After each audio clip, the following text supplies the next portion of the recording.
Captain Sarah Chen stood on the bridge of the trading ship Meridian's Hope, watching the stars drift past through the main view screen. The ship was 3 days into its journey through the Kepler Junction, carrying medical supplies to the outer colonies. It was supposed to be a routine run through neutral space. The bridge was quiet except for the soft hum of the engines and the occasional beep from the sensor stations. Chen liked it this way. After 15 years of commanding cargo ships, she had learned that quiet usually meant things were going well. "Captain," called out Navigator Torres from his station. "We're approaching the halfway point through the junction." "All systems running normal," Chen nodded. The Kepler Junction was a stretch of space between two star systems that most species used for trade routes. It was supposed to be neutral territory, protected by old treaties that kept the major powers from fighting here. Ships from dozens of different species passed through here every day without trouble. "Any other traffic on the sensors?" Chen asked. "Nothing close by," replied Sensor Operator Williams. "There's a small freighter about 6 hours behind us and some mining ships near the asteroid belt. All friendly signals." Chen was about to respond when Williams suddenly sat up straight in her chair. Her hands moved quickly over her control panel, and the relaxed look on her face disappeared. "Captain, I'm picking up something strange," Williams said. Her voice was tight with concern. "Multiple contacts just appeared on sensors. They weren't there a second ago." Chen moved quickly to the sensor station. On the screen, she could see several red dots surrounding their ship. They had appeared from nowhere, which meant only one thing. "Cloaking devices," Chen said quietly. "How many ships?" 12 contacts, Captain. They're big ones, too. Much larger than us." Williams's fingers danced over her controls. "They're moving into attack formation around us." The bridge crew became very alert very quickly. Chief Engineer Martinez looked up from his station with worry on his face. Communications Officer Kim was already trying to contact the unknown ships. "Captain, I'm getting a response," Kim announced. "They're demanding we prepare to be boarded. They want us to cut our engines and lower our shields." Chen felt a cold feeling in her stomach. She had heard stories about this kind of thing happening in the outer regions. Pirates and raiders would ambush merchant ships, steal their cargo, and sometimes take the crew as slaves. "Put them on the main screen," Chen ordered. The view screen changed to show the bridge of one of the attacking ships. The creature that appeared was not human. It stood nearly 8 feet tall with gray skin and 4 arms. Its face was long and narrow, with large black eyes that seemed to look right through the camera. When it spoke, its voice was deep and threatening. "I am War Commander Zektar of the Hegemony Fleet," the alien said. "You're surrounded and outgunned. Surrender your ship immediately and you will not be harmed. Resist and you will be destroyed." Chen looked around her bridge. Her crew was watching her, waiting for orders. She could see fear in some of their eyes, but also determination. These people had been with her for years. They trusted her to make the right choice. The War Commander continued speaking. "You have 30 seconds to respond. Lower your shields, cut your engines, and prepare to be boarded. This is your only warning." Chen had heard about the Hegemony. They were a group of alien species that had been expanding their territory by taking over weaker civilizations. They were known for their cruelty and their belief that they were superior to all other species. What the War Commander didn't know was that humans were new to this part of space. The Hegemony had never fought against humans before. They had no idea what they were dealing with. Chen looked at the alien on the screen and made her decision. She had spent her whole life in space. She had worked hard to earn command of her own ship. She was not going to hand it over to pirates, no matter how big their fleet was. "Martinez," she called to her chief engineer. "Battle stations. Bring all weapons online, Captain." Martinez looked surprised. "We're a cargo ship. We only have basic defensive weapons." "I know what we have," Chen replied calmly. Then she looked directly at the War Commander on the screen. "This is Captain Sarah Chen of the human vessel Meridian's Hope. My response to your demand is negative. We will not surrender." The alien's face showed surprise, then anger. "You cannot be serious. We have 12 warships. You have 1 cargo vessel. Surrender now or we will destroy you." Chen smiled, but it was not a friendly smile. "You're welcome to try." She gestured to Kim, who cut the communication channel. The view screen returned to showing the stars and the enemy ships surrounding them. "Captain," Torres said quietly, "they really do outgun us. We have 2 small plasma cannons and basic shields. They have enough firepower to turn us into space dust." Chen walked to the center of the bridge. "Torres, you're right about the firepower. But they made one big mistake. What's that, Captain? Williams asked. They think we're going to fight like every other species they've encountered. They expect us to surrender when faced with superior odds. Chen's voice became harder. They don't know that humans don't surrender. We fight. Martinez was already working at his station, bringing the ship's weapons online. Weapons charged and ready, Captain. Shields at maximum power. Kim, send a message on all human frequencies, Chen ordered. Tell them that the Meridian's Hope is under attack in the Kepler Junction. Tell them to remember us. Message sent, Captain. Chen looked out at the enemy ships. They were moving closer, probably expecting the humans to change their minds and surrender. The war commander had no idea that he had just made the worst mistake of his life. Torres, plot a course toward the nearest enemy ship. Full speed. Captain, that's suicide, Torres protested. No, Chen said firmly. That's war. And these aliens are about to learn that humans have been very good at war for a very long time. The Meridian's Hope began to move toward the enemy fleet. On the bridge, 47 human crew members prepared to show the hegemony what happened when you cornered a human ship. War Commander Zektar watched the human ship approaching and felt confused. In all his years of commanding hegemony fleets, no inferior species had ever chosen to fight when faced with such overwhelming odds. They always surrendered. They always begged for mercy. Sir, his tactical officer reported, the human ship is not slowing down.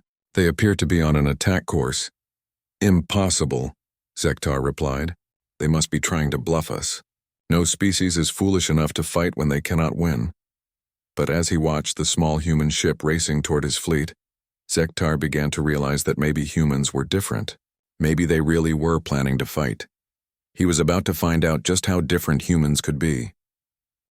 The first enemy ship opened fire when the Meridian's Hope was still 2,000 kilometers away. Bright blue energy beams cut through space, striking the cargo ship's shields. The bridge shook as the impact threw everyone against their stations. Shields down to 80%, Williams reported, her voice steady despite the situation. Captain Chen gripped her command chair as another wave of enemy fire hit them.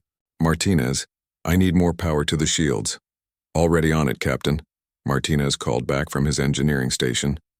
But I can only give you so much. We're not built for this kind of punishment. The war commander's voice came over the communication channel again. Last chance, humans. Surrender now and we will be merciful. Chen ignored the message. Torres, bring us in close to their lead ship. Kim, target their weapon systems. Captain, our plasma cannons won't do much damage to their heavy armor, Kim warned. We're not trying to punch through their armor, Chen replied. We're going to make them think differently about this fight. The Meridian's Hope swept in toward the largest enemy ship, its small guns firing continuously. The plasma bolt struck the alien vessel's shields, causing them to flicker and spark. It wasn't doing serious damage, but it was doing something the hegemony hadn't expected. It was fighting back. War Commander Zektar watched from his bridge as the small human ship attacked his flagship. His tactical officers were reporting minimal damage, but something felt wrong. The human ship was moving in ways that seemed impossible for a cargo vessel. How are they maneuvering like that? Zektar demanded. Cargo ships are not built for combat flying. His navigation officer checked his sensors twice before answering. Sir, they appear to be using their cargo handling thrusters as additional maneuvering jets. They're also venting atmosphere from specific sections to change direction quickly. Zektar had never seen anything like it. The human ship was turning its own life support system into a weapon, using the air that kept the crew alive to make impossible turns and avoid incoming fire. On the Meridian's Hope, Navigator Torres was pushing the ship harder than it had ever been pushed before. Sweat dripped from his forehead as he used every system on the ship to keep them moving. Torres, can you get us behind that cruiser? Chen asked. I can try, Captain, but I'll need to vent the air from Cargo Bay 3 to make the turn sharp enough. Do it. The ship suddenly jerked to the right as atmosphere rushed out of the cargo bay, providing thrust that the engines alone couldn't give. The maneuver brought them directly behind one of the enemy ships, where their rear shields were weakest. Kim, fire everything we have at their engine section, Chen ordered. The plasma cannons fired again and again, striking the same spot on the enemy ship's hull. After the fifth hit, something important broke. The alien ship's engines went dark and it began to drift helplessly. First kill confirmed, Williams announced. Enemy ship disabled. The bridge crew cheered, but Chen knew this was just the beginning. 11 enemy ships were still active, and they were getting angry. War Commander Zektar stared at his tactical display in disbelief. One of his ships was floating dead in space, destroyed by a cargo vessel. It was impossible, but it was happening. All ships focus fire on the human vessel, he commanded. Destroy them immediately. But the human ship was not where his gunners expected it to be. Instead of trying to escape or find cover, it was flying straight toward another hegemony vessel. The humans were actually getting more aggressive as the fight continued. Chief Engineer Martinez was working miracles in the engine room. He had rerouted power from life support, artificial gravity, and even the food processors to give the weapons and shields more energy. The crew was breathing recycled air and floating in zero gravity, but their guns were hitting harder than they should. "Captain," Martinez called over the comm system, "I've got an idea, but it's crazy." "All our ideas are crazy right now, Martinez. What do you have?"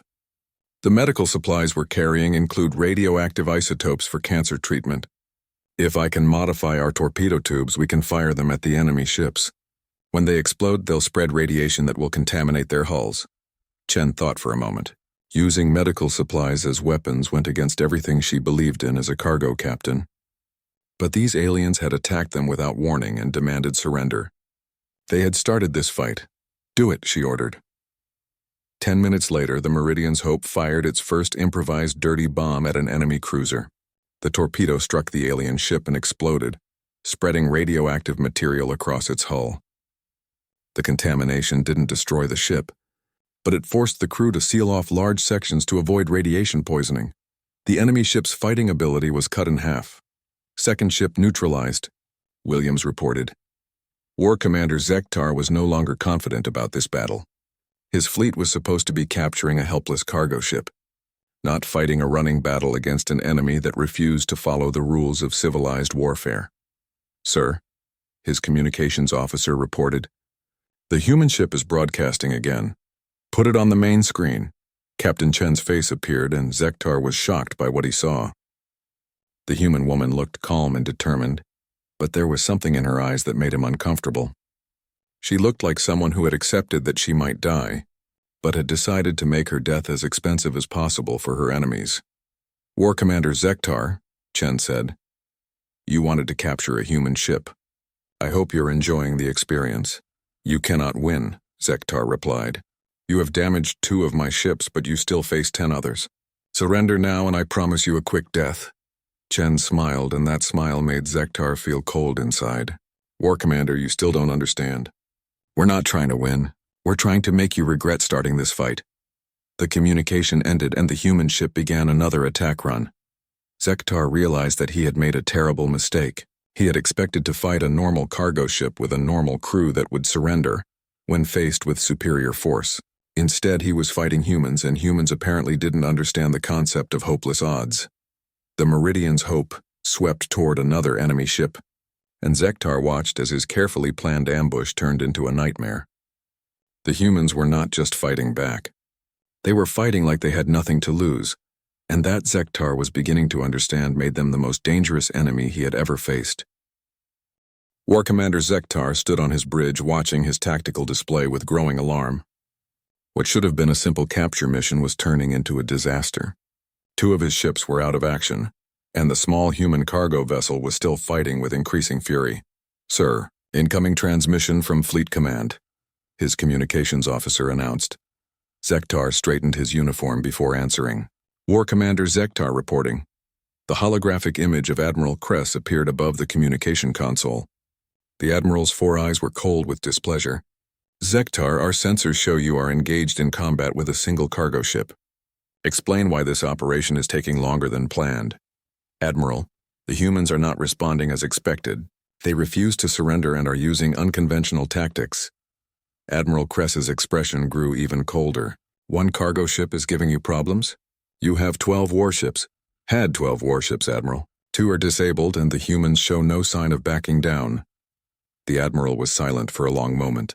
"I am sending Reinforcement Fleet Beta 7 to your location. 8 additional ships will arrive in 4 hours. Capture that human ship intact. We need to study their technology and interrogate their crew." "Understood, Admiral." The transmission ended, but Zektar felt no relief. 4 hours seemed like a very long time when fighting an enemy that turned medical supplies into weapons and used their own life support systems for tactical advantage. On the Meridian's Hope, Captain Chen was studying the tactical display with Navigator Torres. The ship had taken heavy damage, with hull breaches on 3 decks and life support failing in several sections. But the crew was still fighting, and they were getting better at it. "Captain," Torres said, "our sensors are picking up more ships heading this way. 8 contacts, still about 4 hours out." Chen nodded. She had expected reinforcements. "How are we doing on ammunition?" "We're down to our last 6 regular torpedoes," Kim reported. "But Martinez has rigged 12 more dirty bombs from the medical supplies." "And the ship?" Chief Engineer Martinez's voice came over the comm system. "Hull integrity is down to 60%. Life support is failing on decks 4 and 5, but the engines are still running, and the weapons are charged." Chen made a decision that would have seemed insane to any other species in the galaxy. Instead of trying to escape before the enemy reinforcements arrived, she was going to escalate the fight. "Torres, plot a course for the enemy command ship. Kim, prepare to broadcast on all frequencies." "What message do you want to send, Captain?" Kim asked. "Tell any human ships in range that the Meridian's Hope is under attack in Kepler Junction. Tell them that the hegemony started this fight, and tell them to remember what happens here."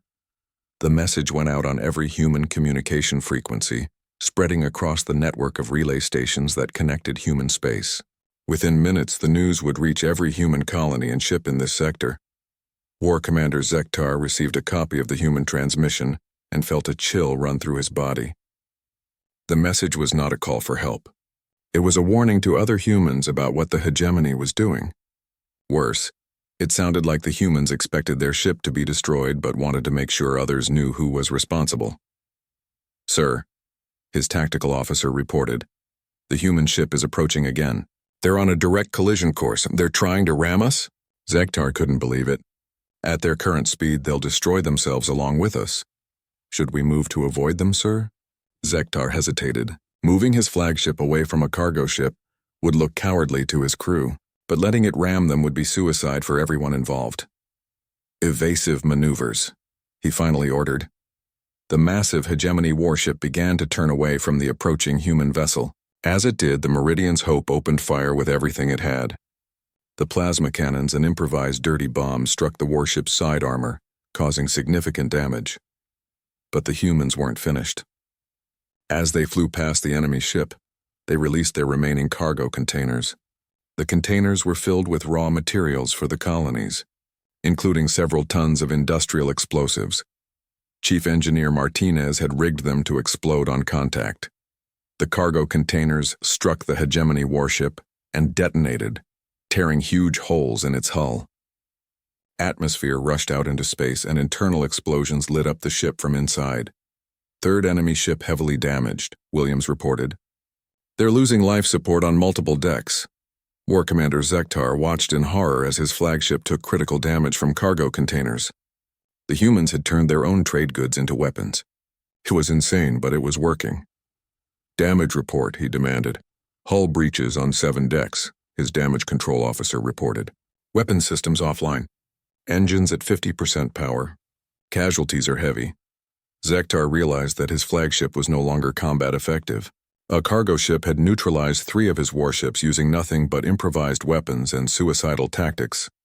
Captain Chen stood on her bridge, which was now filled with smoke and emergency lighting. Half her crew was injured, and the ship was barely holding together.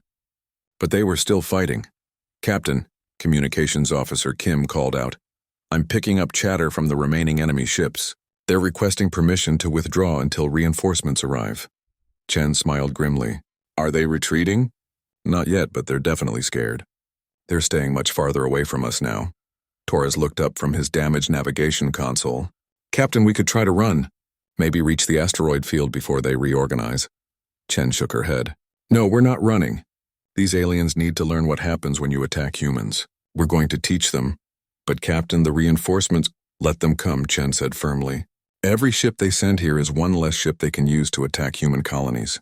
We're going to make this so expensive for them that they'll think twice before trying it again." The crew looked at their captain with a mixture of admiration and concern. She was asking them to continue fighting against impossible odds. But as Chen looked around the bridge, she saw nods of agreement from every person there. They were humans. They didn't surrender. War Commander Zektar received another transmission from his remaining ship commanders. They were all reporting the same thing: requests to withdraw to a safe distance until reinforcements arrived. "Sir," his tactical officer said quietly, "perhaps we should consider a strategic withdrawal. The humans are proving more dangerous than anticipated." Zektar looked at the small human ship on his display. It was damaged and outnumbered, but it was still maneuvering for another attack. The humans inside that ship had to know they were going to die, but they kept fighting anyway. For the first time in his military career, War Commander Zektar was afraid. Not afraid of dying, but afraid of what these humans represented. If one cargo ship could do this much damage, what would happen when the hegemony faced a real human warship? The thought made him very uncomfortable. The reinforcement fleet arrived exactly 4 hours later, just as Admiral Kress had promised. 8 fresh hegemony warships dropped out of hyperspace and took positions around the battle zone. War Commander Zektar felt relief wash over him as he watched the new ships deploy. "Sir, Admiral Kress is requesting a status report," his communications officer announced. Zektar looked at his tactical display before responding. The human cargo ship was still active, though heavily damaged. His own fleet was in terrible condition. 3 ships were completely disabled, 2 more were barely functional, and the rest had taken serious damage. "Tell the Admiral that the situation is under control," Zektar said. "We are preparing to capture the human vessel." But even as he spoke, Zektar knew the situation was far from under control. The human ship had been fighting for over 6 hours against overwhelming odds, and it was still dangerous. The crew should have been exhausted, demoralized, and ready to surrender. Instead, they seemed to be getting more determined as the battle continued. Admiral Kress's flagship, a massive dreadnought, moved to the center of the formation. The Admiral himself appeared on Zektar's main screen, and his expression was not pleasant. "War Commander, explain to me how one human cargo ship has disabled 3 of your vessels and damaged several others." "Admiral, the humans are using tactics we have never encountered before. They refuse to surrender and are willing to sacrifice themselves to inflict damage on our forces." "Sacrifice themselves?" Admiral Kress looked puzzled. "What species chooses death over capture?" "Apparently humans do, sir." The Admiral studied the tactical display for a moment. "Very well. We will end this quickly. All ships target the human vessel. Destroy it immediately." 20 hegemony warships turned their weapons toward the small cargo ship. It should have been the end of the battle. But Captain Chen was not finished yet. On the bridge of the Meridian's Hope, the crew was preparing for their final act.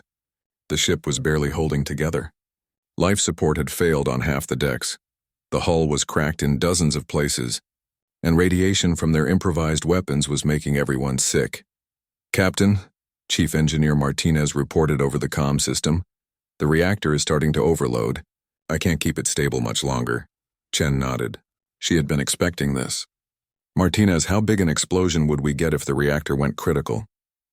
"Big enough to take out anything within 5 kilometers, Captain. Maybe more if I remove the safety systems." "Do it.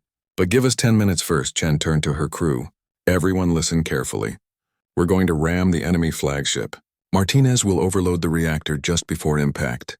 We'll take as many of them with us as we can." Navigator Torres looked up from his damaged console. "Captain, that's suicide." "Yes, it is," Chen agreed. "But it's suicide with a purpose. These aliens started this fight thinking humans were weak. We're going to show them exactly how wrong they were." Communications Officer Kim raised her hand. "Captain, before we do this, I want to send one more message." "Go ahead, Kim." Kim opened a channel to all human frequencies and began broadcasting.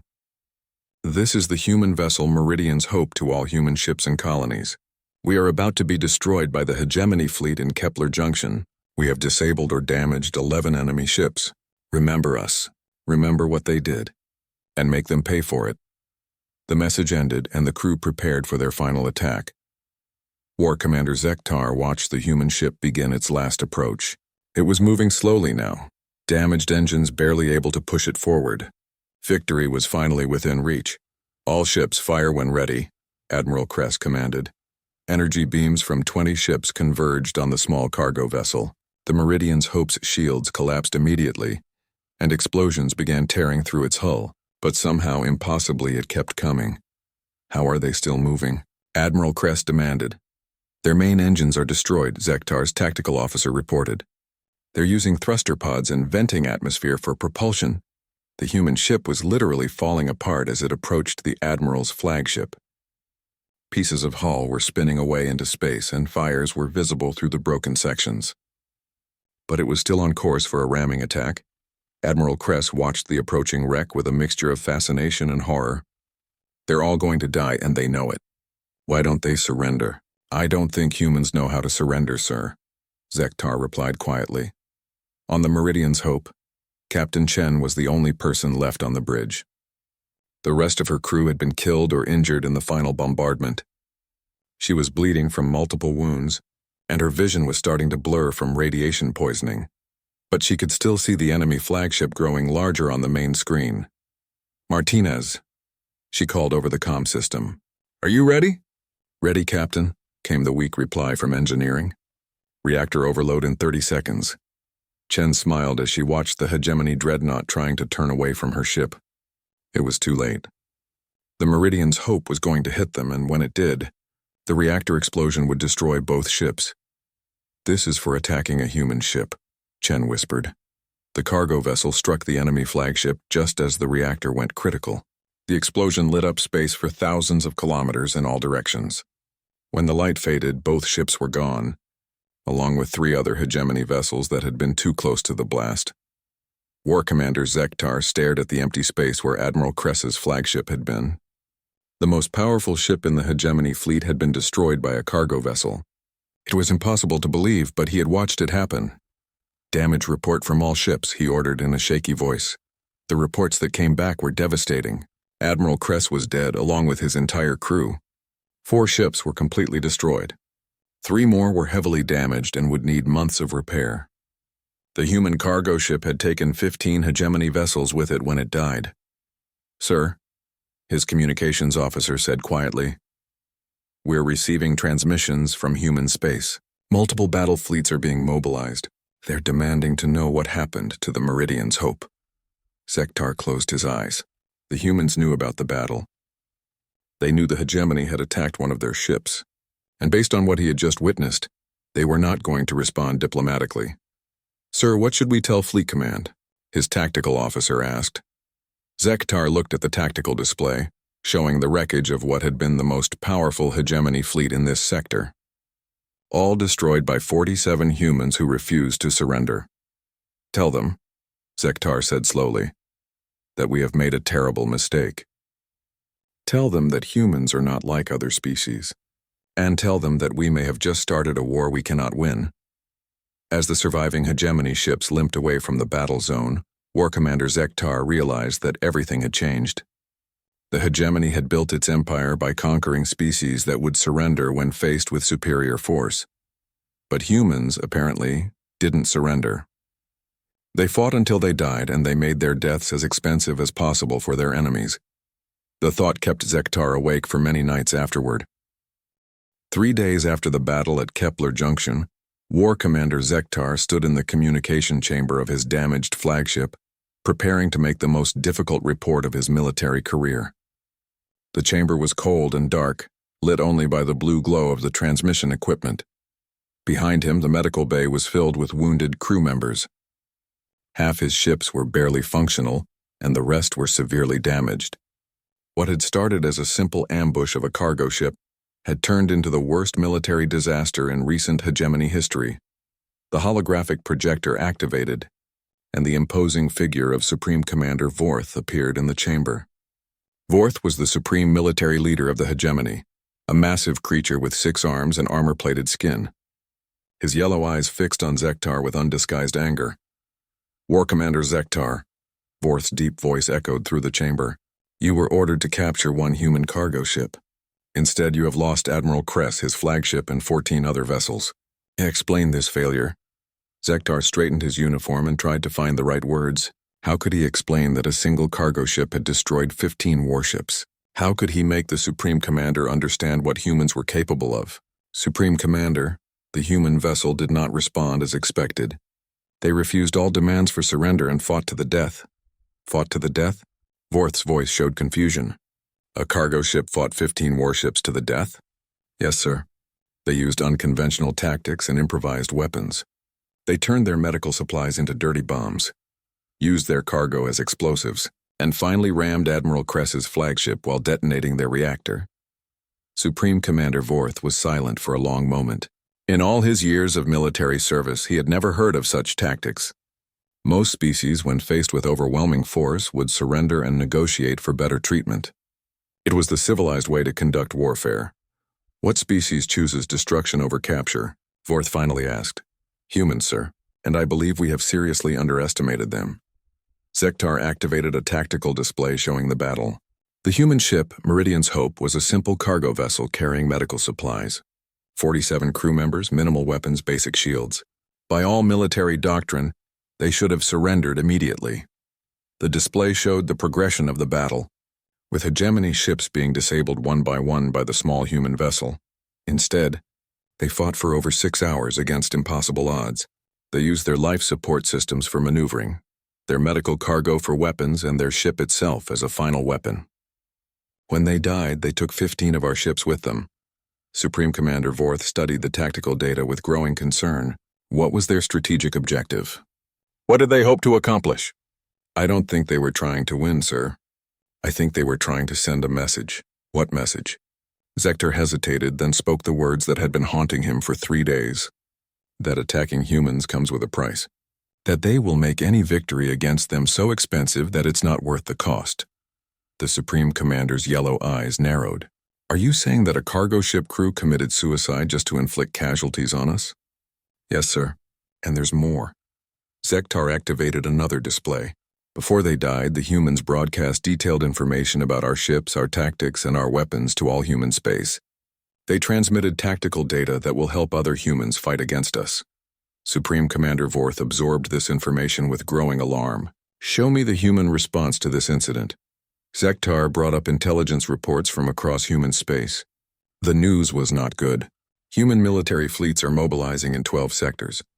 They're demanding an explanation for the attack on the Meridian's Hope. Our intelligence sources report that human military leaders are studying the battle data and preparing countermeasures. How many ships are they mobilizing? Over 300 warships, sir. And unlike the Meridian's Hope, these are actual military vessels designed for combat. The Supreme Commander was quiet for several minutes, processing the implications. The hegemony had built its empire by conquering species that would submit when faced with superior force. They had never encountered a species that would choose death over surrender. War Commander, in your professional opinion, what kind of enemy are we facing? Zektar had been thinking about this question for 3 days. Sir, I believe we are facing an enemy that doesn't follow conventional military logic. They don't surrender when outnumbered. They don't negotiate when outgunned. They fight until they're dead, and they try to take as many enemies with them as possible. And you base this assessment on one cargo ship? Sir, if a cargo ship can do what the Meridian's Hope did, what will happen when we face actual human warships?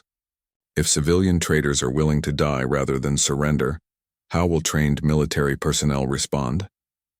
Supreme Commander Vorth turned away from the communication display and walked to the observation window of his command center. Outside, he could see the stars that marked the edge of hegemony space. Somewhere beyond those stars, 300 human warships were preparing for battle. War Commander, have we received any communication from human authorities about this incident? Yes, sir. The human government has sent a formal message demanding the immediate withdrawal of all hegemony forces from neutral space. They've also declared that any attack on human vessels will be considered an act of war. What was our response? The High Council is still debating, sir. Some members want to send more fleets to show human space that we are not intimidated. Others are suggesting we reconsider our expansion in that direction. Supreme Commander Vorth turned back to face Zektar. What is your recommendation? Sir, I recommend we avoid any further contact with humans until we understand them better. The crew of the Meridian's Hope showed us that humans are unlike any species we have encountered. They are unpredictable, resourceful, and willing to die for reasons we don't understand. You're recommending that the hegemony avoid an inferior species? I'm recommending that we avoid a species that may not be as inferior as we thought. Sir, one cargo ship destroyed 15 of our warships. If that's what humans consider a normal response to being attacked, then we need to think very carefully about whether we want to fight them. Supreme Commander Vorth was silent for a long time. Finally, he spoke. War Commander, prepare a full report on this incident. Include your tactical analysis and recommendations. The High Council will need to make some important decisions. Yes, sir. And Zektar, make sure the report emphasizes that this was not a normal military engagement. Make sure they understand what kind of enemy we may have awakened. The transmission ended, leaving Zektar alone in the dark communication chamber. He began preparing his report, but his mind kept returning to the final moments of the battle. He remembered watching the burning wreckage of the Meridian's Hope approaching Admiral Kress's flagship, knowing that everyone on board was going to die, but still coming on. In all his years of military service, Zektar had never encountered an enemy that fought like that. Most species, when faced with certain death, would surrender and hope for mercy, but humans apparently preferred death to surrender. As he wrote his report, Zektar included a personal note to the High Council. The humans have sent us a message with the destruction of the Meridian's Hope. The message is simple. Attacking them will be expensive. Very expensive. We would be wise to listen. Meanwhile, across human space, the message from the Meridian's Hope was spreading. The tactical data from the battle was being studied by military planners, and the story of Captain Chen and her crew was being told in every human colony.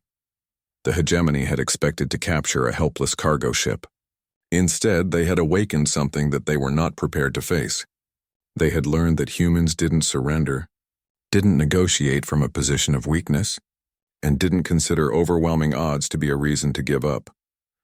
The question now was whether the hegemony was smart enough to learn from that lesson, or whether they would need more expensive education in the nature of human warfare. Time would tell.